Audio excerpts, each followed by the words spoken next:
When I awoke in the morning, I laid in the hammock for a moment, just looking across at Keith. He was dead asleep, but I could see the bruising on his forehead, where he'd struck the tree yesterday. His torso was just a mass of bandages. His wounds looked like he'd been hit by a car, not an animal. Can I do this without him? I immediately felt horrible for the thought. Some of it was the situation we were all each other had to depend on, and here he was, laid out, injured. Then there was the literal interpretation of the thought. I was a strong, tough woman, but the wilderness didn't care about that. Given what I'd been shown thus far, could I actually survive if he was pulled from the competition? Most likely not. I need to get better, and sooner rather than later. I got out of the hammock and retrieved my clothing from the dresser, a smaller shell container that Keith had set up for me to keep rodents and insects out of it. Whether I cared to admit it or not, I felt for him. If it weren't for the sake of humanity, I wouldn't even question his actions yesterday. Sure, he'd risked his life, but whether soldier, medic, or EMT, they were all jobs based on protecting the lives of others in one way or another. Then there was his statement yesterday, as he stalked over to finish the dire cougar, as he put it. This universe doesn't get to take one more thing from me. It didn't take a doctorate in psychology to realize why Keith put himself in the line of fire so easily. Once dressed, I checked the bandages, and Keith didn't even stir any more than to murmur about me smelling nice, which got a smile out of me, but otherwise he was still out. He might as well be. It wasn't as if there was a ton for him to do. I flushed as I realized I was stroking his hair, then walked outside. Outside, I saw one of the reasons those feelings were starting to exist. Ragnar and Greltha, asleep in their tent. The Rothani he had brought home with him. By nature, he wouldn't let people suffer, wouldn't give up on them, wouldn't abandon them. All he had to do to win was nothing. Just keep living his life here, and wait for everyone else to drop from the competition one way or another. And he couldn't do it. The camp looked quite different than before I had gone to bed. For one, a giant loom was erected down the bluff a bit on the leeward side. When I got closer, I understood the reason for that. It absolutely reeked, and placing it there made sure the scent went away from the camp.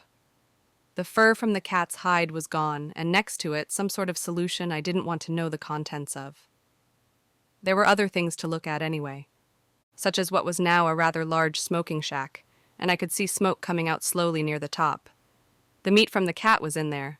I'm not even certain if cougar meat on Earth is properly edible, but according to my guide, it should be. Taste, however, was another point. That aside, Keith literally couldn't have done this work, and I certainly didn't, leaving just the Rothani to thank. Quite literally, hundreds of pounds of meat were being preserved, meaning no one would need to hunt for some time. I checked on the meat, opening the door of the smoke shack, but the meat didn't seem ready yet. The Rothani had done a lot for us in the night, and it gave me hope that they were trying so hard to be of use. It had been a gamble. They could just as easily have run off with our gear, food, or whatever they wanted, or even eliminated us from the competition in our sleep. Instead, they'd help get the camp further along. Certainly, they had helped themselves to some food, but honestly, we were rather full up on meat, so I wasn't precisely offended at the thought. Then, where our containers appeared, there was a pile of bags and small containers. A few I recognized. The EMT bag had appeared after the fight with the dire cougar, so some sort of achievement Keith had gotten there. The first we had gotten yesterday was, thank God, a rig-up for a camp shower, along with a giant bar of natural soap, goat's milk, oatmeal, and honey for the camp achievement. I'd set that up yesterday just after Keith left to head down by the river, and yes, I rather luxuriated in being able to take a hot shower, even if I had to heat up the water in the black bladder of the thing. The soap I had to cut into more usable blocks, but I'm hardly complaining about that. That left one container for an achievement I didn't know, gotten while Keith was away. Inside had been a long rectangular nylon case, and when I opened it, saw before me a full set of chef's knives, along with a whetstone. It probably wasn't the greatest of survival equipment, but I knew how to use these. I had planned on using them to cook up a nice dinner, but things had gotten away from us last night, admittedly. Now, there were all these little boon bats, most of which were things I had to assume were sent as peace offerings by the other species Keith had called out to last night. Two, however, were from Earth, a pair of insulated bags, and I laughed hysterically when I saw what was inside them.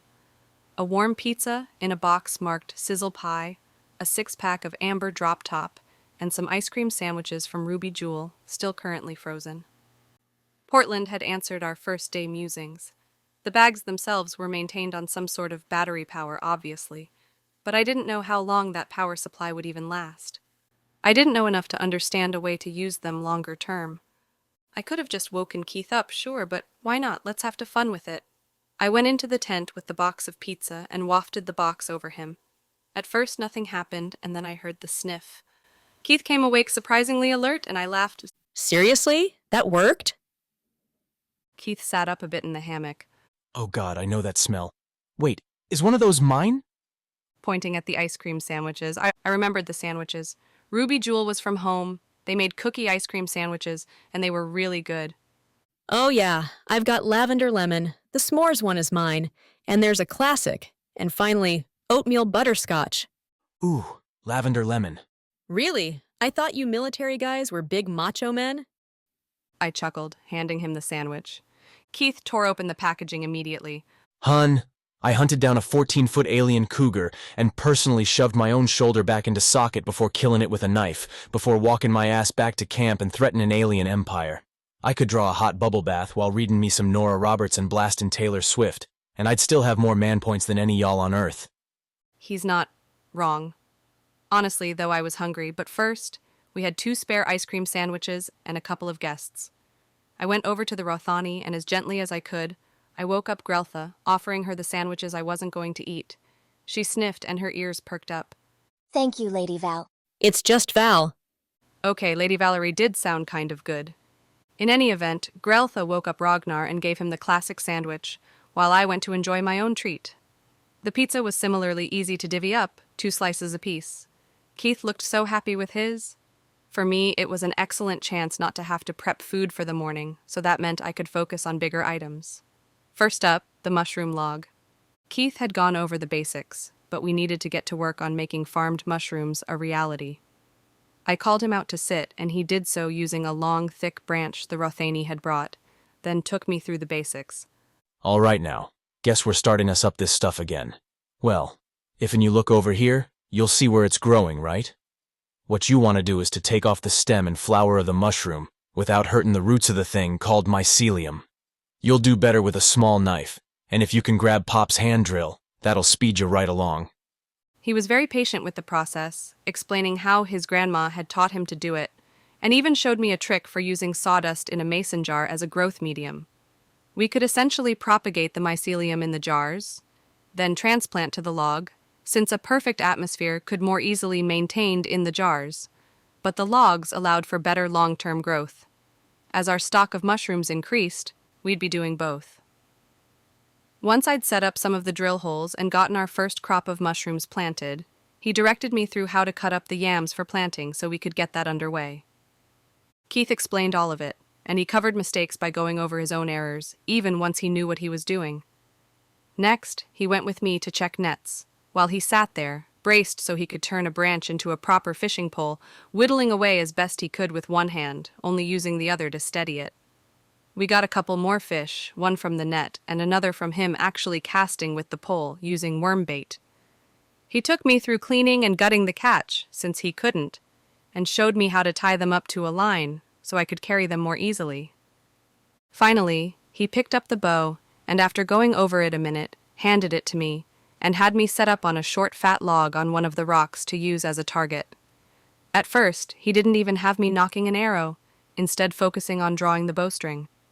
Again, he was very patient here, correcting my stance by moving my position until it was all correct. He explained to never dry fire the bow, but to slowly bring the bowstring back to rest, so I didn't chance to damage the string or hitting my forearm with it. Then, I kept drawing the bow into stance for a while. My arms and shoulders were starting to get sore. Despite what I'd seen in movies and TV, willowy people were not natural archers. The bow's draw took a lot of strength to get it back to the anchor point. We passed the morning this way, and if it weren't for the aliens and whatnot, it just seemed like we were on a camping trip together. Finally, I could see Keith was tiring out, so against his objections, he went back to bed, and kept trying to rattle off a list of stuff as he fell back asleep. It was mostly gibberish by the end. No matter how strong his mind might be, his body was at its limit. The Rothani and Keith were asleep. We were pretty stocked up on meat, so I decided to head out for some foraging. Keith had mumbled something about vines, so I figured he had plans for them. Grabbing the container shell with the harness, my hatchet and knife, I headed out. Maybe I could have taken the bow with me, but realistically I'm not a good enough shot yet, and we only had 3 arrows left and I didn't want to risk them. Time to take a walk in the woods. Hey everyone, hope you loved the video. Don't forget to give it a thumbs up, hit subscribe for more awesome sci-fi content. You can also support us by hitting the thanks button at the bottom of the video. Your generosity goes a long way. Every bit helps us bring you more stories from the stars. Thanks a bunch.